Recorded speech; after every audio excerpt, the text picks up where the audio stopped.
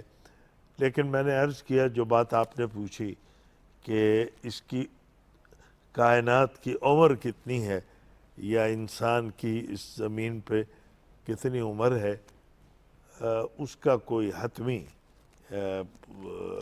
کوئی اس میں اعداد و شمار یا اس میں کوئی سال کی مدت جو ہے نہیں ملتی. ٹھیک ہے، کائنات کی عمر کے حوالے سے تو ہمیں کوئی حتمی اعداد و شمار نہیں ملتے ہیں، لیکن آپ یہ بتائیے کہ کیسے وجود میں آیا انسان؟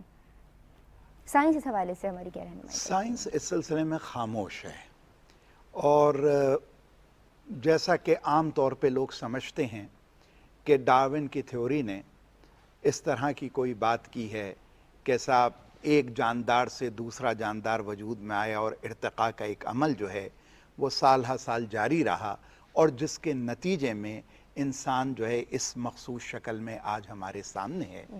یہ ایک مفروضہ ہی ہے.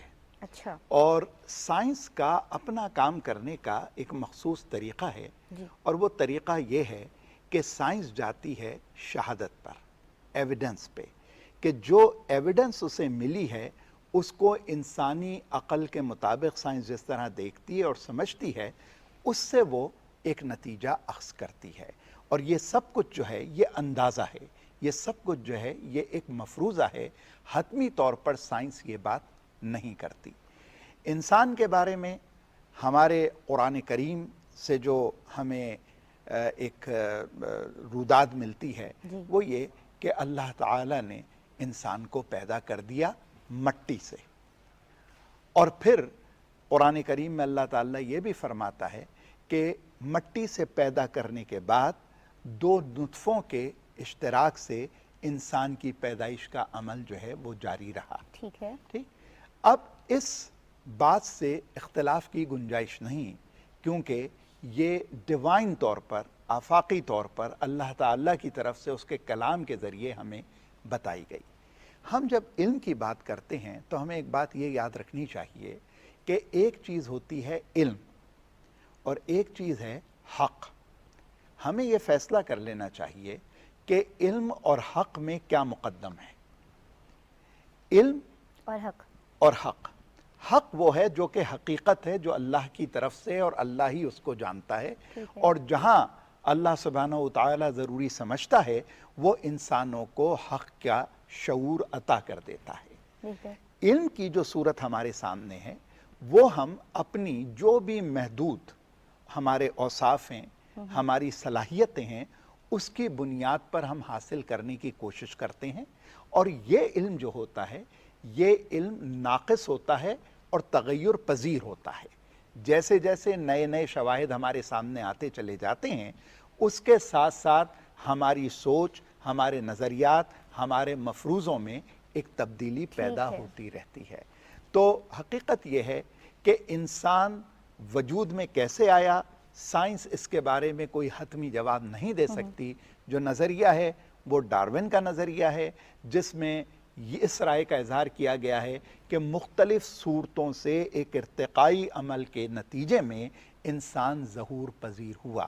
لیکن یہاں ایک بات بڑی اہم ہے جس پر ہمیں توجہ دینی چاہیے وہ بات یہ ہے کہ جو موجودہ شکل ہے انسان کی جدید، اس شکل کے بارے میں سائنس کا اندازہ یہ ہے، حتمی طور پر یہ بھی بات نہیں کہی جا سکتی، یہ محض ایک اندازہ ہے کہ یہ شکل 30,000 سال پرانی ہے، موجودہ شکل، جبکہ انسان کے وجود کے جو شواہد سائنس نے اپنی ٹیکنالوجی کی بنیاد پر دریافت کیے ہیں، اس کا دور جو ہے وہ 80 کروڑ سے لے کے 2 ارب سال کے درمیان کا کوئی وقت ہے کہ جب انسان نما کوئی چیز اس کرۂ ارض پر نمودار ہوئی۔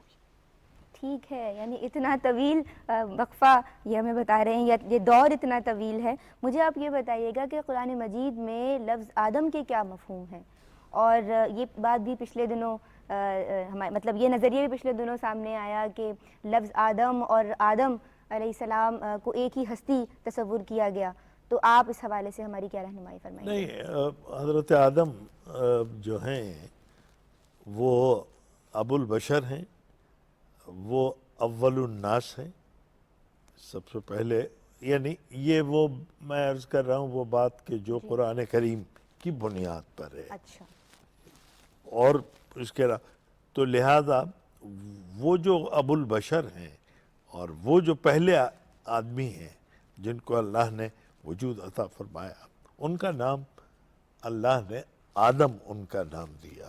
ٹھیک ہے، اور آدم کا مفہوم اور مراد جو ہے وہ وہی شخصیت ہیں کہ جو ہمارے سب کے جد امجد ہیں اور ہمارے باپ ہیں، ابو البشر ہیں۔ تو حضرت آدم علیہ السلام کو اللہ نے وجود عطا فرمایا۔ ایک طویل حدیث کے اندر انسان کے وجود کا ذکر سرکار دو عالم صلی اللہ علیہ وسلم نے اس طرح فرمایا کہ صرف پانی پانی تھا اور ابھی زمین وجود میں نہیں آئی تھی۔ ایک مقام پر اس پانی میں جب اللہ تعالیٰ نے زمین کو پیدا کرنے کا ارادہ فرمایا، ایک مقام پر جوش پیدا ہوا، ابال، اور جس جگہ ابال اور جوش پیدا ہوا وہ پانی وہاں سے گاڑھا ہونا شروع ہوا، اور گاڑھا ہونے کے بعد اس میں سختی آتی گئی، اور پھر وہ اس طریقے سے یوں پھیل گیا، اور وہ حصہ جہاں پر سب سے پہلے ابھار آیا ہے اور جوش پیدا ہوا تھا، جہاں یہ وہ جگہ ہے کہ جس کو کہتے ہیں ہم کعبہ۔ عربی میں کعب کے معنی ہیں ابھار کے۔ اچھا، قرآن کریم نے فرمایا کہ وضو کرو تو دھو اپنے چہروں کو، ہاتھوں کو کوہنیوں تک اور پاؤں کو ابھار تک، یہ ٹخنوں کا جو ابھار ہے اس کو کہتے ہیں کعبین۔ کعب کے معنی ابھار کے۔ جو ٹکڑا سب سے پہلے ابھر کے آیا زمین کا، اس کو پکارا گیا کہ کعبہ، ھذا کعبہ۔ تو گویا زمین کی ابتدا یہاں سے ہوئی ہے کہ جہاں آج بیت اللہ ہے، اور یہ زمین پھیل گئی ہے، اور پھر اس کی میں نے بتایا کہ طویل حدیث ہے، اور تفصیل اس کی یہ ہے کہ جب یہ زمین پھیلی ہے تو پتے کی طرح جیسے پانی پر پتا لرزتا ہے اس طرح سے لرزتی تھی۔ اللہ تعالیٰ نے اس پر پہاڑ قائم فرمائے اور حکم دیا کہ ٹھہر جا، تو زمین نے قرار پکڑ لیا۔ پھر یہ زمین جب پھیل گئی، حضرت ابو موسیٰ اشعری رضی اللہ تعالی عنہ کی ایک روایت ہے کہ رسول اللہ صلی اللہ علیہ وسلم نے فرمایا کہ اللہ تعالیٰ نے انسان کو پیدا کرنے کا جب ارادہ فرمایا تو ایک فرشتے سے کہا کہ جا کے زمین سے مٹی لے کے آ۔ وہ مٹی لینے کے لیے آیا تو زمین روئی اور اس نے فریاد کی۔ اس نے کہا کہ ایک ایسی مخلوق اس سے پیدا ہوگی کہ جب اس کے اعمال خراب ہوں گے اور اس کو سزا کے طور پہ جہنم میں ڈالا جائے گا تو وہ تو میرا وجود ہوگا، تو مجھے معاف کر دے۔ اس نے اللہ کے سامنے آ کے کہ زمین روتی ہے، فریاد کرتی ہے، دوسرے فرشتے کو بھیجا، تیسرے کو بھیجا، چوتھے کو بھیجا، اور وہ ڈانٹ ڈپٹ کر کے مٹی اٹھا کے لے کے آیا کہ اللہ کے حکم کے آگے تیری فریاد کوئی حیثیت نہیں رکھتی، اور وہ لے کے گیا ہے۔ اللہ تعالیٰ نے فرمایا کہ یہ جس مٹی کو تو آج اٹھا کے لے کے آیا ہے، اور میں اس سے ایک مخلوق ایسی پیدا کروں گا کہ کل کو اس کی روح قبض کرنے کی ذمہ داری بھی میں تیرے سپرد کرتا ہوں، اس لیے کہ تو نے لانے میں اس کا عذر نہیں قبول کیا، تو روح کو نکالنے میں بھی تو اس کا عذر قبول نہیں کرے گا۔ تو حضرت عزرائیل یہ مٹی لے کے آئے، اور یہ مٹی ایسی تھی کہ مختلف مقامات سے مختلف رنگ کی یہ مٹی لی گئی۔ اسی لیے حضرت آدم علیہ السلام کا جو پتلا تیار کیا گیا، ان کی اولاد میں کالے بھی ہیں، ان کی اولاد میں پیلے بھی ہیں، ان کی اولاد میں سفید بھی ہیں، ان کی اولاد میں لال بھی ہیں، ان کی اولاد میں گندم گو بھی ہیں۔ یہ تمام یہ وہ جینیاتی یہ علم ہے کہ جس کا آج سائنس کو پتہ چلا ہے، اور اللہ تعالیٰ نے حضرت آدم علیہ السلام کے خمیر میں یہ جین اس طریقے پر بنائی، اور اس طریقے پر اس کو وجود عطا فرمایا گیا۔ حضرت آدم علیہ السلام کا پتلا تیار ہوا ہے، اور پھر ابھی حضرت حوا کا وجود نہیں ہے، اور حضرت آدم علیہ السلام کا پتلا جب تیار ہو گیا، اللہ تعالیٰ فرماتے ہیں فَنَفَخْتُ فِيهِ مِن رُوحِي، پھر میں نے پھونک ماری اس میں، اور وہ ہے روح۔ اس کا مطلب یہ ہے کہ انسان کا جسم تو مٹی سے ہے، لیکن اس جسم میں جو روح ہے وہ اللہ کے حکم کی روح ہے، اور ان دونوں کے اشتراک سے انسان اس کو حیات اور زندگی ملتی ہے۔ اور جب یہ اللہ کی پھونکی ہوئی روح نکل جائے تو اس کے بعد انسان لاشا ہے، اور پھر اس کی کوئی حیثیت نہیں، پھر وہ مردہ ہے۔ اس طریقے سے اللہ نے حضرت آدم علیہ السلام کو وجود دیا ہے، اور یہ پہلے آدم ہیں۔